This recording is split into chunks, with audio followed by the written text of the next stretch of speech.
All right, this one's about the old Block 6 in for rude awakening. I'm going to tell y'all what it's like when you're in a gang, you're beefing with each other on the street, and then you wind up in the prison, and how you survive in the prison and how it play out. So sit back, listen to this whole video, share this video with any youngins you know that don't understand what's going on and you're trying to save their life. This video could save their lives or possibly prevent them from doing a crime that they're thinking about doing. So if you care about them, share this video. All right.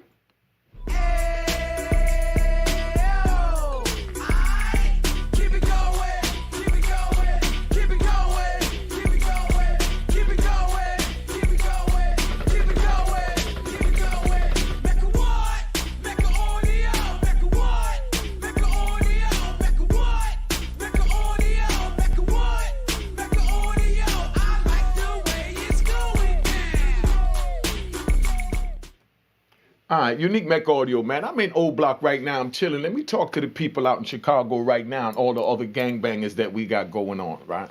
This is what it is. We out here and we have to learn to live together in this housing complex behind us, in the housing complex wherever we at. Now, because they're out here and you have 6 young men that disrupted a lot of people's lives. You know, the victims, rest in peace to them, and their family members as well, because everyone is affected by our choices. When I chose to sell drugs, it wasn't just that, you know, I was affecting me by going to prison. I affected my mother, my children, you know, my friends. You know, I affected everyone's lives because I was a part of their lives, and now I was ejected from it. So whatever role I played is no longer there. So now they have to restructure their lives without me there. The same as now they have to restructure their lives without the brothers from the old Block 6 because they was convicted. Now, they have something called a coalition in the prison. Put in the comments if y'all know what a coalition is. Let me slide over a little bit. Y'all put in the comments if you know what a coalition is. They have something called a coalition. The coalition is, you know, in prison is when we come together as one. They have what they call a Midwest coalition. A Midwest coalition is put together because they're in the middle of the country. So when they send them out east, you know, or out west, their numbers is smaller. When they go to like Terry Hut, their numbers is bigger because that's in their backyard. So they might not have the coalition there, you know, as strong, and it might not be as needed as it is when you out west or when you're out east. But when you're out west, right, so you understand, first of all, when you get locked up, and then you got serious charges like these brothers, they're not going to care where they put you, so they're going to send you far away from home, and it's 6 of y'all, so they're going to try and separate you. So it's not like you're going to be there together to slide together. Those days are over. Now you're in a federal penitentiary, and it might be 5 people from your whole state that's there. And those 5 people from your whole state might be, you know, all GDs or all BDs or a mixture of both, but it's only 5 of y'all, and y'all are fighting hundreds of other people that came together and got a coalition, or they're in their backyard. Like when you out west, you got the Bloods, you got the Crips, you got the Serenos, you got the Python, you got the Border Brothers, you know, you got everything when you go out west, right? Now, I didn't name the Nathaniels because they don't normally be out there, you know, when I was in the prison, they wasn't allowed to be out there with them. That's how serious this is. But now, these young brothers are going to wind up in a federal prison. When they go in a federal prison, now they're going to get sentenced. Let me give you the procedures, how it goes. Let me ride you. I'm going to ride you through it because I know y'all don't really know. And thank God that you didn't have to experience it the way I did for me to know.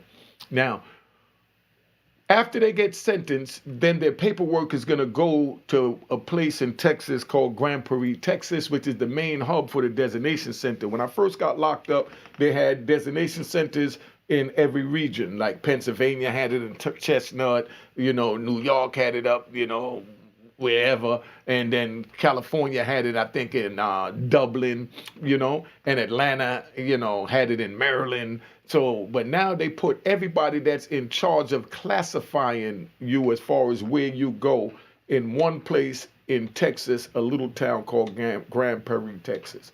Now, when they do that, your paperwork go there. They see who's your co-defendants, whatever, and they just try and keep the co-defendants separate. But as far as the gang members separate, like the GDs and BDs, they put you all together, and you don't know where you're gonna wind up. So when they wind up, like, out west, right? When they first get sentenced, and they go through Grand Prix and they give you your destination.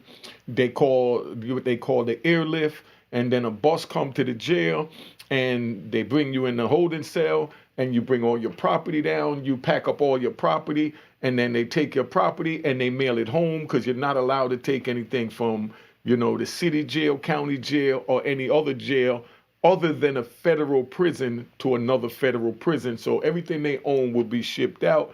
And then now they're going to handcuff them and put a belly chain around them. That's a chain going around their waist that's connected to their hands, so their hands can't move past their waist. You can't even use your hands to wipe yourself when you use the bathroom. So imagine them putting you on a plane to fly from Oklahoma to California, or Oklahoma to New York. I say Oklahoma, give me your jewels. That's what this is about.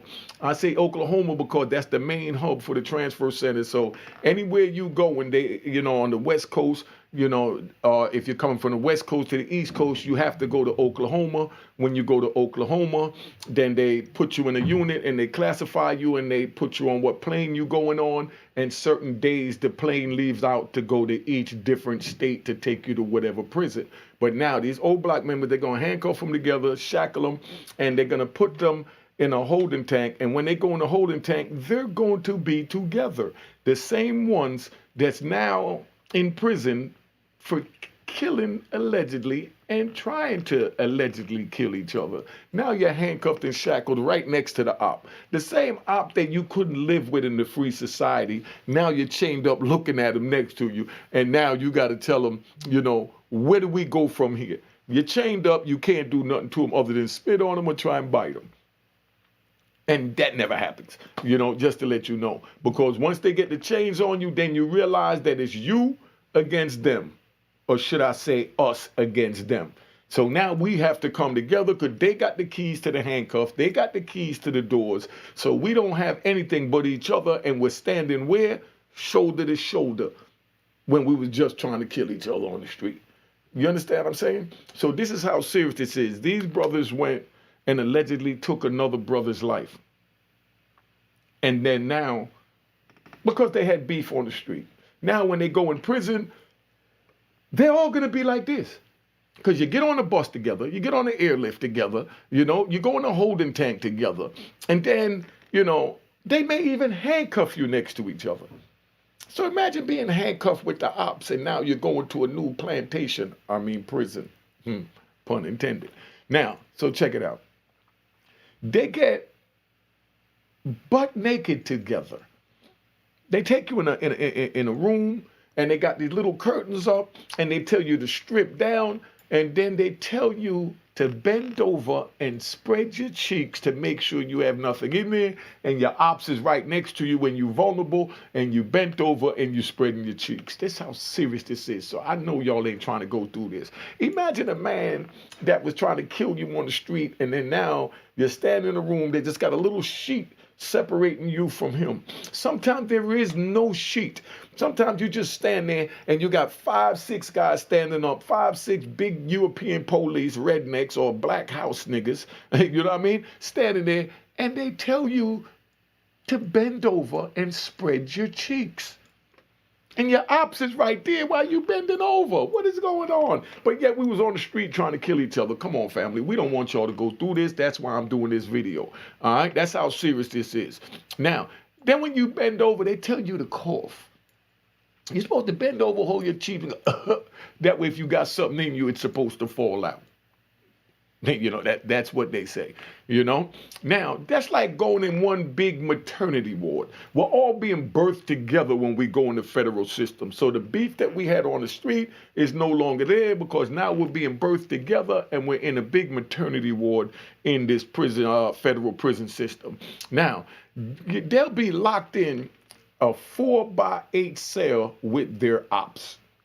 The same ones that they couldn't live with on the street. Now, when you go through Oklahoma, you don't pick what cell you want. You don't pick what cellar you want. They could put you in a cell with a brother from Mexico or a brother from, Germany. It don't matter what color, what race, what gang. They just put you in that cell, and that's where you go. If you don't want to go in that cell, then they got a cell for you in what they call the special housing unit. So now, imagine you beefing with the GDs and BDs beefing on the street. And then now they get locked up and they both go through Oklahoma and they make them cellies. This is the life that the old Block 6 is getting ready to, walk into. This is the life that I'm trying to prevent the youngins watching this, whether it's the GDs, BDs, the old Block 6, the brothers out in Chicago, the brothers in Memphis, and this goes out to you guys too. I love all of y'all, man. I'm just trying to give y'all the jewels what it is. I don't pick sides. If you notice, I don't get into the personal, what happened with whatever beef, in whatever state, because that's that state's business. But trying to prevent you from going to prisons, that's my business. Trying to let you know the hell and the torture and the nightmare that I've been through, so you won't choose to go through the same things that I did, to walk the path that I did, to have to learn these jewels that I'm giving you. That's my business. So I'm not getting involved in GD and BD business. I'm not getting involved in CMG and PRE or Memphis business or Latin King and Netters or, Bloods and Crips. I don't get involved in none of that. I'm just bringing y'all the real, to hopefully open your eyes, man. That's why I say share these videos with anyone that don't understand what the life after, gangbanging on the street. The life after, scamming on the street. The life after burglary, stick-ups, whatever on the street. It don't matter what crime. They just throw you in the pen, and then now you're there with all these brothers, right? So they put a GD and a BD together that, was just trying to kill each other in a free world. And then these Europeans put them in a 4x8 cell with nothing but a mattress, and what they call a bedroll, which is a blanket, 2 sheets, a towel, a washcloth, and then, the next day you get your underwear and stuff. So if there's a BD already in the cell and you a GD and you get in there and you want to take a shower, you're going to have to borrow his extra underwear set, the same man you was just trying to kill. Do you see how this is? I want y'all to see how senseless this is to kill each other, because when you go into prison, you unite together. So we have to figure out how to unite y'all out here. My assessment is when my generation dropped the ball and we went to prison during the crack era, we left y'all out here to fend for yourselves. So we went in there and learned another step, another elevation in life on how to survive in unhumane conditions in the prison while y'all was out here just trying to fend for yourselves. So I don't blame you youngins. I don't blame y'all at all. And that's why I take my time and try and talk to y'all. I don't blame y'all at all, man. You know what I mean? Because, with no guidance, I wound up imprisoned with life plus 20 and served 26 years and about 8 months off of that. And, this is what I'm really trying to, stop. Because now, after they go through Oklahoma and they go through that, then they're going to send them to, let's say Atwater, Victorville, Lum Park. Now when they go out there, the GDs and BDs in the whole Midwest have to come together because they have a coalition. Sometimes that coalition falls apart, but it is a coalition when you go out there where whatever beef you had on the street, your homies is going to tell you, leave that on the street. In here, we need each other to make our numbers stronger so these other cars don't take advantage of us. So why go to prison? To learn this? When you can learn it right here at Unique Mecca Audio. You see how smooth and easy that is? It's not hard, man. So, when you get out there, like I said, they put you in a 4x8 cell together, and you got to close your eyes with this man in the cell. The same man that you was trying to kill, the same man you done made an op on the street. Now you have to close your eyes in a 4x8 cell with this man and watch his back. And he has to watch your back. Because now it's everyone against you guys. That's how this play out. Then when you go to the kitchen, right? Okay, y'all wake up in the morning, you go in the kitchen, you tell your homeboy, yo, they got me in the cell with a BD, man, and you know, we GD, we don't deal with them on the street, they the ops, they the this and that. Your homeboy gonna tell you, yo, pump your brakes, my nigga, look around. We only got 2 tables, 3 tables that we could sit at from Midwest in this kitchen with over 50 tables. The cars from this area have 10 tables. And they stay packed, standing room only to eat. So right now we got to come together and leave that op thing on the street, because now we could get slaughtered in here, man. We could get slaughtered in here. So stop all that, man. Matter of fact, yo, here's a knife. You know what I mean? Watch my back, I got yours. Now you're sitting down eating with what you called the ops that you couldn't live in the housing complex behind us. But now you're living in the prison complex in a 4x8 cell. When you could have walked the other way around the projects, to, you know, excuse me for saying projects, but you know, I'm from New York, you know, around the housing complex to get away or not having to, you know, see, you know, what you call or they call ops. This is how serious this is. Now you got a knife protecting your ops back because you're from the Midwest and you have a coalition. When you say all that happened over there, stay over there, over here, we got to protect each other. That's how the coalition work together. So you're sitting together, you're eating together, you go to the yard, you got a little area that the Midwest hang out together. That consists of GDs and BDs. When you're on the East Coast, the Bloods and the Crips even hang together in Allenwood, Lewisburg, Atlanta. When, you know, Terry Hunt, when you go to these places, they make a coalition. There was a guy, right, let me ride. There was a ride. This is the first time I ever seen this. Only thing I knew about, and I'll keep it 100, you know, I don't do no wailing over here, Unique Mecca Audio. Only thing I knew about gangbanging before I got locked up in the federal prison, you know, I learned from Colors. Remember the movie Colors? Laugh at me. You know what I mean? I'm just keeping it 100. Only thing I knew about gangbanging was Colors, that movie. So I know that they, you know, don't like the other color, is what, you know, we was taught back then from Colors. Then when I get in the federal prison system, I'm in Lewisburg and the police came around, dude, or the commissary, they bought him his toothbrush. It was a crib.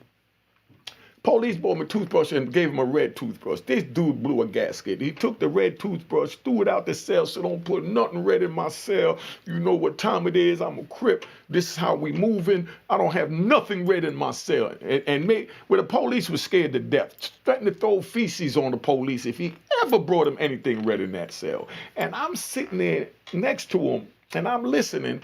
So then when he was done, and the police left to go get him a blue toothbrush, right? I asked him, I said, homie, what was that about? It's just a toothbrush. He said, nah. He said, New York, nah, we don't do that. You know what I mean? I'm a Crip, so, you know, we don't mess with nothing red, da-da-da-da. But this was one of them that wasn't willing to be a part of the coalition out east. He was still, because, you know, it was only, matter of fact, it was only like 2 Crips and 1 Blood was out there, you know? 1 Blood was out there. And it was just so crazy to me that the dude is arguing over the colored toothbrush they gave him in the cell and was willing to throw feces on the police and harm this police for what the police took as innocently just giving him a toothbrush. So that's where I first learned about that at. So then now I go out west. Now, when I go out west, you got the Bloods together, the Crips together. But while I'm in the east, you know, like I said, it was 2 Crips and a Blood there. That's all it was there from California. 3 people from California. You know what I mean? 2 Crips and a Blood, you know? They all hung together. And this is in 94 in Lewisburg. They all hung together. Big shout out to J-Lo. Big shout out to Woody. And I think that the man, Mad Ice. You know what I mean? But, you know, they all got along together. But when I was in the hole, I seen a brother that was bucking the system that didn't even want a red toothbrush in his thing, and that's why he couldn't be on the compound. But these three brothers had to come together the same way old Block 6 got to come together. Old Block 6 with the GDs, BDs, everything out west coming together is one, and that's called a coalition. So don't get it, don't get it confused and think that, you know, this is a way of life when they put them cuffs on you, that you're still going to be at war with the same people that you tried to kill. The same people you try to kill is going to be the same people you have to eat together, break bread together, fight together, live together, die together, survive together, and protect each other together. So look, you got GDs and BD beefing on the street. Then you go in the prison, you got a GD taking a shower, butt naked in the shower, and you got a BD standing outside with a knife holding them down to make sure nobody run up on them. But they were just trying to kill each other on the street. And that's how they wound up getting all this time. Did this make sense to any of y'all? Make sure y'all share this video, subscribe if you're not subscribed, man. Please subscribe if you're not subscribed. That's all I'm asking for today. If you're not subscribed, subscribe. You know, because y'all, some people complain when I tell them, you know, about the Cash App to show that they appreciate the channel. They're trying to keep it going. Look how beautiful I got this set and set up for you. This costs money.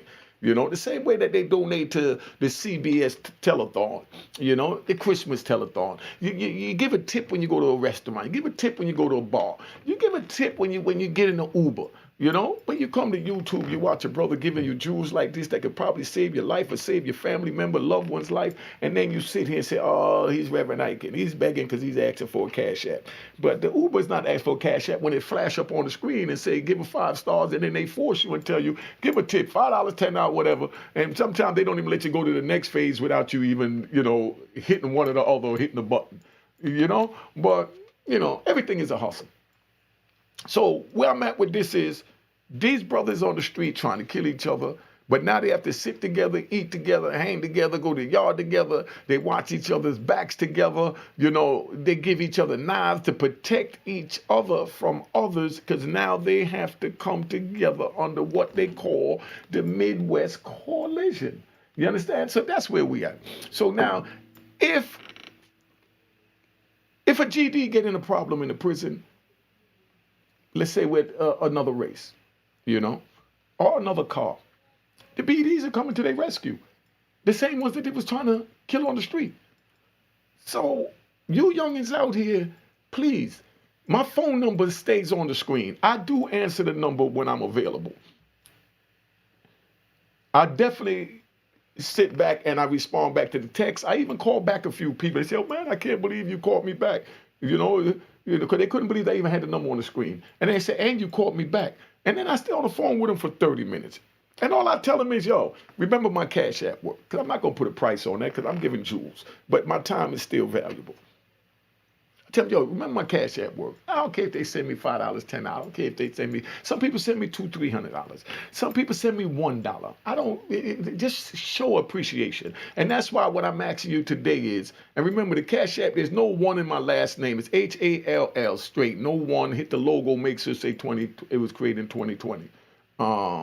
You know, so now where I'm at with this is they're killing each other on the street, but they're living together, eating together, and protecting each other in the prison. Why do they have to go to prison to unite, have a coalition, and look out for each other? Why they couldn't do it on the street? My number is on the screen if y'all have any questions. 917-680-9091 is right under my chest. At least text me and then I'll definitely text back and we set up a call. You know, but just keep in mind my time is valuable. So don't just try and keep me on the phone for no hour and then think that, you know, you shouldn't have to compensate for me using my time. When you go to your job, you get paid for your hour, you know. But that's where we at. So I just want y'all to understand, man, that when you go in that prison, it's a whole nother world. And we have to figure out how to bring the prison unity into the streets. You heard that? Bring the prison unity into the streets. You think it'd be the other way around. Everybody live peacefully together out here in this free society, and then they go to prison, and then they go to war with each other in the prison. But no, they're not warring in the prison no more, but they warring out here. Something is broken. And if y'all got any suggestions, if y'all want to help, put it in the comments. Now, let me see where else we at. Now, all that to be put in a cage, to have to live and survive and protect each other. We kill each other on the street, and then we put in a cage to live together, survive together, and protect each other. But on the street, we killed each other. And in the prison, all we got is a knife. Out here, we got extendos. Come on, dog. Something is not right. Please make sure the young gangbangers watch this, man. I'm not telling no one what to do. I'm not telling the gangbangers, don't do this, don't do that, because when somebody harm one of mine, then I want vengeance too. Back then, I'm older now, so I balance it out a little more, but when you're on the street and somebody harm one of yours, first thing you want to do is harm one of theirs. They kill one of yours, you want to kill one of them. Not promoting violence, just giving you the real what it is. This is a tutorial for those that really don't understand how serious it is. And what I don't understand is you get the people on YouTube that jump on the YouTube and ain't got nothing to do with this life, and then going to sit there and say, oh, he's crazy. Why would he shoot him? Because he stepped on his shoes. Why would he shoot him? Because of this and that. Nigga, mind your business. You know what I mean? That's what it is. Just mind your business, nigga, because you'll never understand. Because they don't understand why you go to work 9 to 5 for a white man either. You know what I mean? But they stay out of your business. And don't tell you a fool for going. They just leave you alone and let you go to work. So leave them alone, let them do what they're doing, unless you're going to give them something constructive to try and prevent them from going down the road that they're going. You know what I mean? You could go into the kitchen and they have assigned tables in the prison. It's a Midwest table. So the GDs and BDs sitting together, the same ones that was trying to kill themselves on the street. See, I keep reiterating that so you can see how ludicrous this sound is. Mike Tyson was saying. My Mike Tyson voice, this is ludicrous. It's just ludicrous. You know what I mean? It makes no sense. You know what I mean? If a GD, like I said, get into it with a Sereno, the BDs is going to help them. The same BDs that was trying to kill each other on the street. So what's wrong with that picture? Somebody put in the comments. Somebody explain this to me. I'm a little lost. You know what I mean? I really feel that if they look at these videos and they contact me, I'll be able to help a lot of these young people by having one-on-one conversations with them. You know what I mean? Which I don't get it, because like I said, if a BD gets in it with a blood, a Crip, a Sereno, a Paisan, a Latin King, they're going to move together as one against them. The same ones that they was trying to kill each other on the street for. Do you understand where I'm coming? Now, so I got one question to y'all watching this. And I want y'all to ask this to the youngins on the street, right? Just say, look, I'm going to give y'all something to ask. Y'all can even make a short out of this to put it on your channels.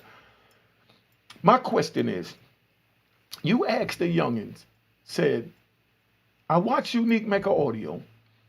They said that when you go to prison, that it's a coalition with the whole Midwest, that GDs and BDs get together, even though they was trying to kill each other on the street. And now they're protecting each other in the prison, but they lost their freedom and got life for trying to kill each other on the street. Then you ask them this, was it worth it? Is it worth it to kill each other on the street and then go be friends in the prison? Instead of trying to figure out a way to be friends on the street? And you ain't got to be a friend, just be a comrade, to just respect each other on the street. Respect each other's space, boundaries, and property. That's what life is about. That's all it's about. I've seen dudes that killed each other's brother wound up in the same prison living together. And that baffled me. Because there's no way I'm going to be able to live in a prison with a dude that killed my brother. But it's just something about once the handcuffs get put on them, then you get a whole new person. And then when you wind up in a raw area where your numbers are smaller, then you get a whole new person where now you got this coalition and this unity that we should have had on the street. So that's why my question is, was it worth it to kill your brother on the street and call him an op and then go to prison and then y'all together eating, living, sleeping, bending over, spreading them for the Europeans and coughing? Was it worth it? Was it worth it is my question. Now, I'm going to tap out. I've been on here 30 minutes, right? So I'm going to tap out. I'm going to leave y'all with this right here. I'm going to give you another question and make a little short out of it, right? This is good for a short, right? People are so used to following a system. The system out here is, they put it where they turn us against each other out here. And then when we go in there, the system is they bring us together because now we got to be together to survive against them. So we never really knew who our enemies were. That's what I mean. When I was in the prison, I didn't run around trying to, fight with a homie or fight with a dude from Chicago or fight with a dude from Georgia or a dude from California or Wyoming or Mississippi or anywhere. Because they wasn't my enemies. They didn't lock me in my cell at night. They didn't turn off the phone so I couldn't call my loved ones. They didn't cancel my visits so I couldn't see my kids. That's my enemy in prison.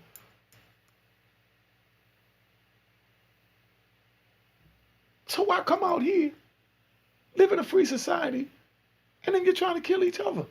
To go to prison to unite, but can't live together out here. It don't make no sense to me.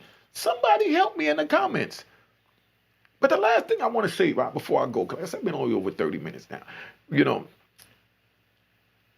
I would love, right? Let me do this for a short.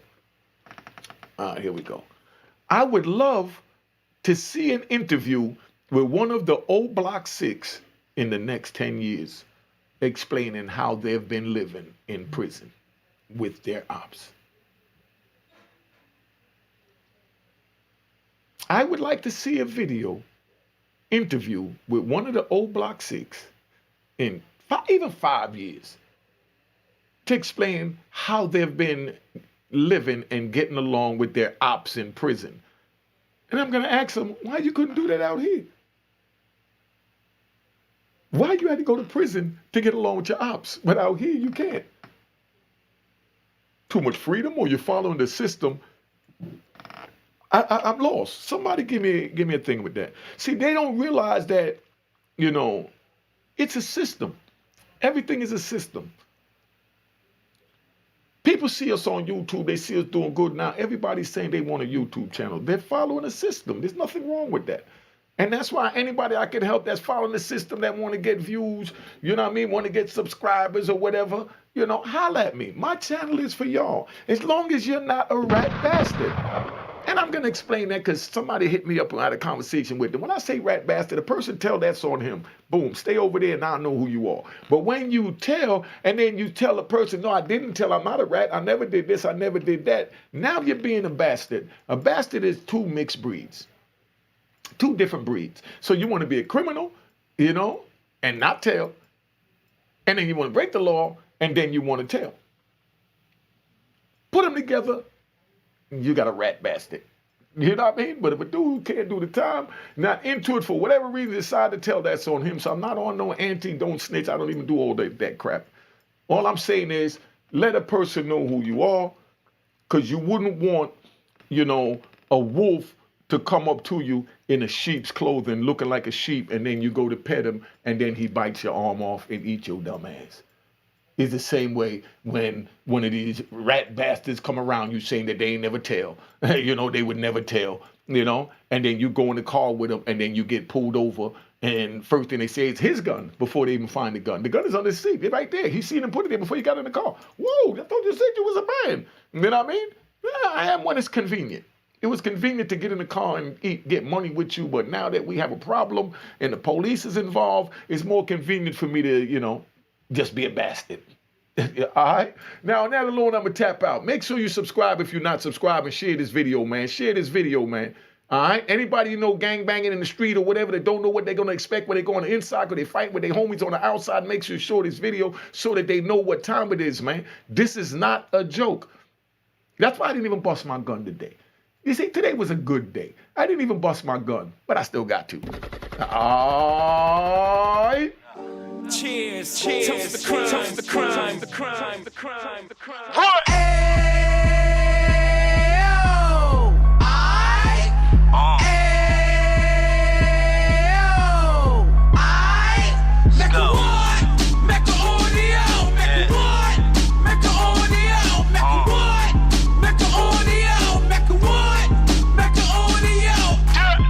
Fresh out the can of 26. He back on the strip, getting back in the mix. What he mentions a gift. You stand up 10 toes down, and I suggest you pay attention to this.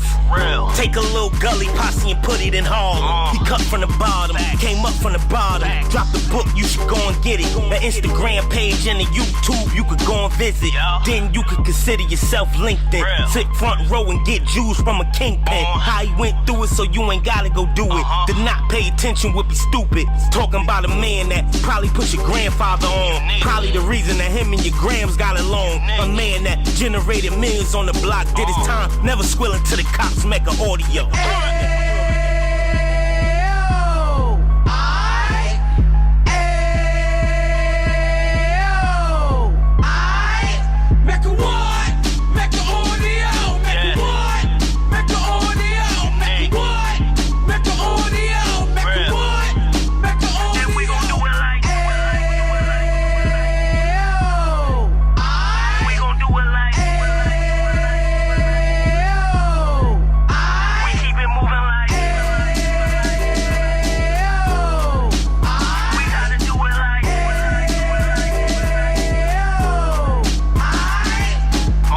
Get it live like 2 G's in the 90s. Drop top beamer so shiny. I let shorty go, she was whiny.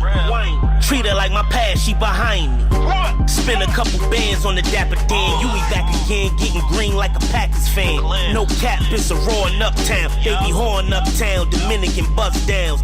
Now we on the positive, we got a lot to give. Now he trying to stop the kids from being inoperative. So take heed, homie, lend a ear. He started in uptown, he gon' finish dead. But now it ain't about selling drugs, buying cars. It's about buying property to make the community yours. So we can give back to the youth them. Cause they the truth them. And bless up to all the root men.